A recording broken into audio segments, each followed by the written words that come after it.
Hello everyone, this is Ryan with Parsec Education, and I'm here to do a brief overview of our California School Dashboard Enhanced Dashboard that uses publicly available research file data and gives it some new form and function and context that's not as easy to get from the state's provided systems. And so we're going to jump right in. We're going to talk a little bit about what's here and why, how it works, and do it as efficiently as possible. So first thing I'm going to do is I'm going to click on the little drawer icon in the top left hand corner. That's going to move out the menu on the left hand side to give me a little bit more space. But a lot of the things that we do at Parsec start with an overall view, and there's different ways that you can do overall view. We start this dashboard with an overall view of student groups and race ethnicity, which should be on the next page. These are actually buttons to click to navigate to the next page. Okay.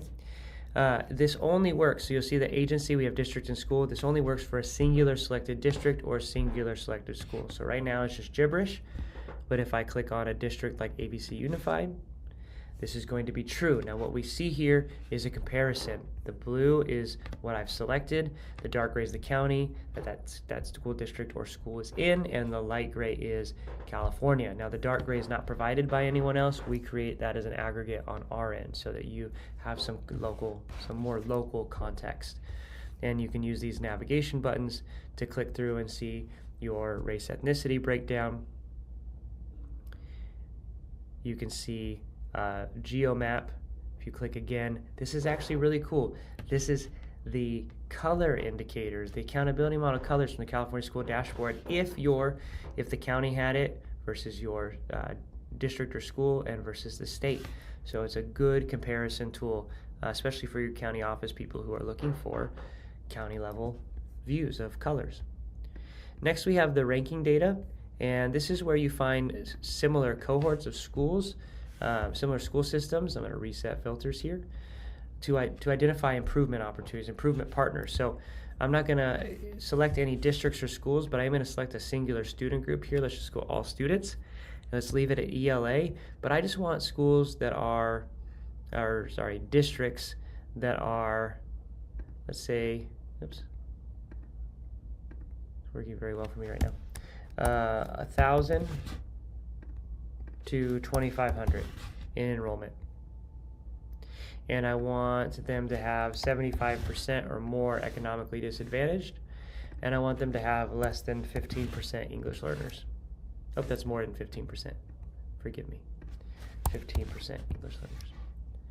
Right? So now there's 11 districts with these parameters in the state of California, and the highest performing is Gridley Unified. Now, we have districts here, so we have elementary school districts and high school districts alike. So I might want to just look at unified school districts, of which there's only two, Gridley Unified and Gateway Unified. Not a lot to compare here, but if I open up the parameters to, let's say we get rid of the English learner percentage thing, now I've got a ton. I got 26 school systems, of which Live Oak Unified is the highest performing. Now the goal of this is to find similar enough schools that if they're seeing results that you would like to see, even by student group, that you can reach out to this administrator and say, hey, what are you doing? Because I'd like to also do that. See if there's something that I can learn from you. It removes silos and isolation from improvement in the state of California. The next page is a compare page where you can compare your district or school against the state or the county. In order to do this, what I usually recommend is reset filters, and then whatever agency type you have selected is what you'll need to select for comparison. So we'll just do ABC Unified. And now it's your comparison by student group, by distance from standard, because we're looking at ELA right now, compared to the county and the state. And then, of course, we can also do that for math, right? So it's good to have those comparisons, particularly for you charter schools who have to do state comparisons in the renewal process. Then we have trend analysis. Trend analysis is exactly what it sounds like. So we're looking at ELA. We have our district. Let's select a singular student group. And let's go ahead and select by clicking on the checkbox up here, 4 years.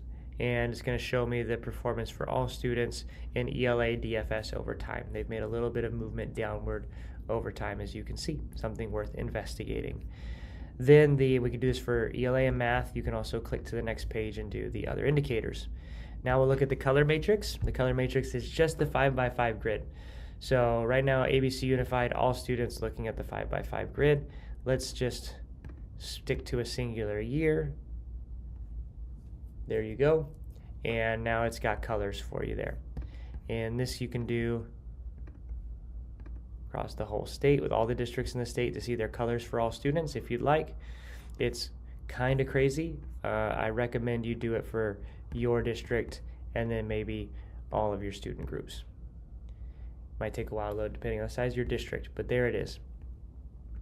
And then below this we have our equity analysis, which is a blue-green analysis, which is looking at your total possible colors and the percent of them that are blue-green. So think of this as like the opposite of DA. It's, are you moving more and more of your students into those higher performing brackets? It's an equity analysis that we identified inside. And you'll see that ABC Unified has a 36.84% BG. If we open up to the whole state, you see that Santa Clara Elementary has 100%, but only 2 colors. And you see there's many with 100%, but they only have a few colors. Junction City Elementary is the one with the most colors at 100% in the blue-green. And then, of course, it starts to change by percentage as we scroll down here. It's interesting to look at how schools are doing in moving their indicators, each of their indicators for each of their student groups into those higher performing brackets. Different ways to look at it. All right, that's the overview. Went a little bit longer on this one because there's a lot here, but if you have any questions, please feel free to reach out. Have a great day. Thank you.